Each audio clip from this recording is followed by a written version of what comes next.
అండి నమస్తే, welcome to Annapurna kitchen and blogs. ఈరోజు మనం సంక్రాంతి స్పెషల్ అప్పాలు చేసుకుందాం. అప్పాలు కాదు, చెక్కలు కాదు గారెలు. అంటే రెసిపీ ఒకటే కానీ పేర్లు మాత్రం చాలా డిఫరెంట్ అండి. ప్రాంతాన్ని బట్టి డిఫరెంట్గా చేసుకుంటారు, డిఫరెంట్ పేరుతో పిలుస్తారు. మేము ఎలా చేస్తామో ఈ చెక్కలు మీకు చూపిస్తాము. ప్రాసెస్లోకి వెళ్ళిపోదామా? ఇదిగోండి, మేము 2 kgs బియ్యం పిండి తీసుకున్నామండి. దానిని మిల్లుగా పట్టించేసాము బియ్యం పిండిని.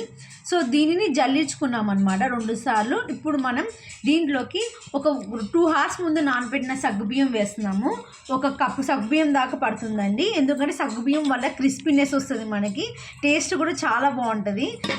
ఇప్పుడు ఒక 1 కప్ సగ్గుబియ్యం వేసాము.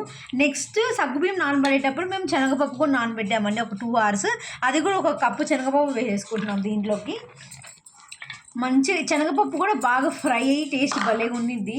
ఇప్పుడు నెక్స్ట్ మనం నువ్వులు వేసుకుందాం. నువ్వులు ఒక గుప్పెడు నువ్వులు వేసుకుందాం. ఒక గుప్పెడు అంటే ఒక 1/2 కప్లో వేసుకోండి మెజర్మెంట్కి. ఒక 1/2 కప్ నువ్వులు వేసుకుందాం. నెక్స్ట్ ఇప్పుడు ఒక 2 స్పూన్ జీలకర్ర వేసుకుందామండి. నీట్గా ఈ జీలకర్ర కూడా మనకి అరుగుదలకి చాలా మంచిది.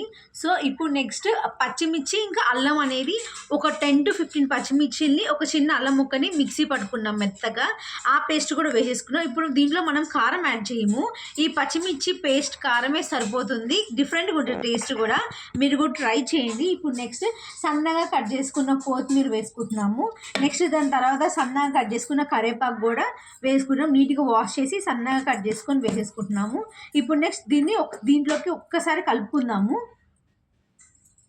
ఇప్పుడు కొత్తిమీర కరివేపాకు అవన్నీ వేసుకున్నాం కదండి. ఇప్పుడు నెక్స్ట్ ఒక 2 స్పూన్స్ సాల్ట్ వేసుకున్నాం. దీనికి సరిపడంత పిండి, మీరు పిండి ఎంత క్వాంటిటీ తీసుకున్నారో అంత క్వాంటిటీకి సరిపడా వేసుకోండి.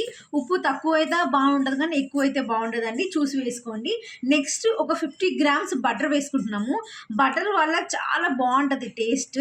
సో మేము ఒక 50 grams బటర్ వేసేసుకుంటున్నాం. మీరు అనుకోవచ్చు బటర్ ఎట్లనే వేస్తారు, ఎట్లా కరుగుతుందని. ఇప్పుడు ఈ పిండి కలుపుకోవడానికి మనము హాట్ వాటర్ యూజ్ చేస్తాం. సో ఆ వేడికి కరిగిపోతుంది. ఇప్పుడు ఒక్కసారి మిక్స్ చేసుకుందాం అంతా.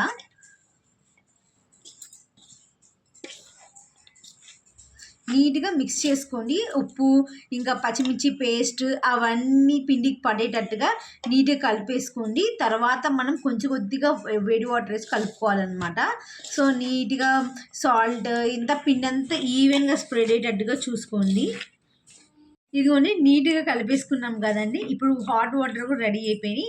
ఇప్పుడు మనం కొంచెంగా వాటర్ వేసుకుంటూ గోరువెచ్చని నీళ్ళతో కలిపేసుకుందాం నీట్గా.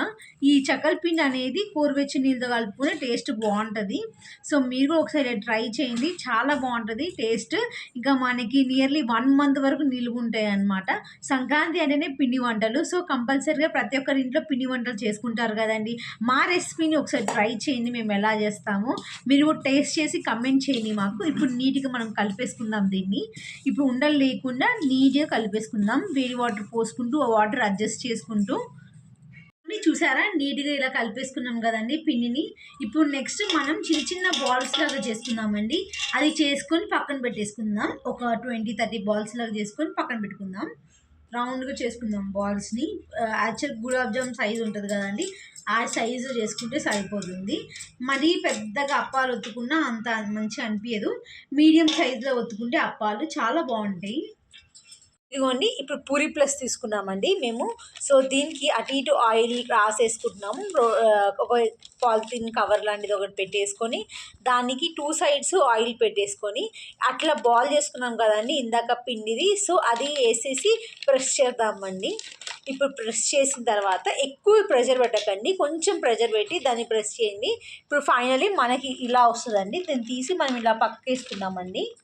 చూడండి, ఇప్పుడు పూరిది చేసాం కదా, ఇది పక్కకేస్తామండి. ఇలా స్లోగా తీసుకొని మనం ఇట్లా పక్కకు ఒక క్లాత్ మీద ఒక 10-15 చేసుకొని అప్పుడు ఆయిల్లో డీప్ ఫ్రై చేసుకుంటే బాగుంటాయండి టేస్టీగా. మీరు కూడా ట్రై చేయండి. ఇదిగోండి, మేము ఒక పెద్ద బాండి పెట్టేసుకొని ఆయిల్ పెట్టుకున్నామండి. ఆయిల్ కూడా హీట్ ఎక్కిపోయింది. ఇప్పుడు నెక్స్ట్ మనం అప్పాలు వేసేసుకుందాము ఆయిల్లో. స్లోగా ఒక్కొక్కటి మనం వదిలేద్దాము ఆయిల్లోకి. అలానే నీట్గా మన బాండీ సైజ్ బట్టి ఎన్ని పడతాయో అన్ని వేసేసుకుందాము ఆయిల్లోకి. మీడియం ఫ్లేమ్లో పెట్టుకొని ఫ్రై చేసుకోండి. ఫస్టే హైలో పెట్టుకోవద్దు, కలర్ చేంజ్ అయిపోతాయి తొందరగా. చూసారు కదండి, నీట్గా ఫ్రై అయిపోయినాయి. మనం తీసేసుకుందాం ఇప్పుడు. ఆయిల్ నుంచి నీట్గా తీసుకొని ఇలా జాలీది ఉంటుంది కదండి, దాంట్లో వేసుకుంటే ఏమైనా ఆయిల్ ఉంటే కింద పడిపోతుంది. సో ఇలానే మొత్తం అన్ని తీసేసుకుందాం. ఇదిగోండి ఇప్పుడు మళ్ళీ వేసుకుంటున్నామండి. ఇందాక వేసి తీసేసాము కదా, ఇప్పుడు మళ్ళీ వేసుకుంటున్నాము. మనకి ఎన్ని కావాలంటే ఇంకా అన్ని వేసుకొని కాల్చేసుకుందాము. నీ టేస్ట్ మాత్రం అదిరిపోతుంది, మీరు కూడా ట్రై చేయండి. ఇప్పుడు నేను వేసేస్తున్నాను మళ్ళీ ఈ బాండికి సరిపడా. చూసారా అండి, చూడండి వేడి వేడిగా చెక్కలు కూడా రెడీ అయిపోయినాయండి. ఇలానే మీరు ట్రై చేయండి, చాలా బాగుంటాయి. చూసారు కదా, క్రిస్పీగా మంచిగా ఉంటాయి అన్నమాట. మనకి నియర్లీ 1 to 1.5 month నిలువ ఉంటాయి. సో మన క్వాంటిటీ బట్టి మనం చేసుకోవచ్చు, ఇంట్లో మనం ఎంతమంది ఉంటే అంత. కానీ టేస్ట్ మాత్రం అదిరిపోతుంది, మీరు కూడా ట్రై చేయండి. చూడండి మీ పొడి చూపిస్తాను, చూడండి ఎంత ఈజీగా తుంగిపోతున్నాయో, అంత క్రిస్పీగా ఉన్నాయి అన్నమాట. సో మీరు కూడా ట్రై చేయండి. మా రెసిపీస్ కానీ మీకు నచ్చినట్టయితే లైక్ చేయండి, షేర్ చేయండి, సబ్స్క్రైబ్ చేసుకోండి. ఇలాంటి మరిన్ని రెసిపీస్ కోసం గంట సింబల్ నొక్కడం మర్చిపోకండి. సపోర్ట్ చేయండి. బాయ్. తప్పకుండా ట్రై చేయండి, మర్చిపోకండి.